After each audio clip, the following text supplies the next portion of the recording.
تحية لكل الأصدقاء الكرام. إذا مدينة طنجة عاصمة المواعيد الكبرى على موعد، يعني في هاد الأسبوعين أو في هاد ثلاثة ديال الأسابيع المقبلة على جوج ديال الأحداث كبرى. الحدث بطبيعة الحال الأول هو انطلاق المهرجان الوطني للفيلم تحت الرعاية السامية لصاحب الجلالة الملك محمد السادس نصره الله. غدا سينطلق إذا المهرجان الوطني للفيلم من تنظيم بطبيعة الحال المركز السينمائي المغربي. هذا المهرجان الذي سيمتد على مدى 10 أيام هنا بمدينة طنجة. كذلك الحدث الثاني بعد نهاية المهرجان وفي الأسبوع الثاني من شهر نوفمبر، يعني الشهر القادم، ونحن الآن في أواخر أكتوبر، سيكون الموعد مع الحدث الكبير منتدى ميدايس العالمي، الذي سيعرف مشاركة تقريبا مجموعة من الدول، يعني دول كثيرة ستشارك في هذا الحدث العالمي منتدى ميدايس من 15 إلى 18 نوفمبر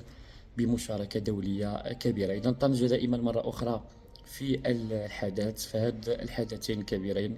وأكيد الشباب ديال جهة طنجة والحسيمة وديال طنجة سيكون في الموعد لحضور هذه التظاهرات، وكذلك الاستفادة من مختلف المواضيع في مختلف المجالات.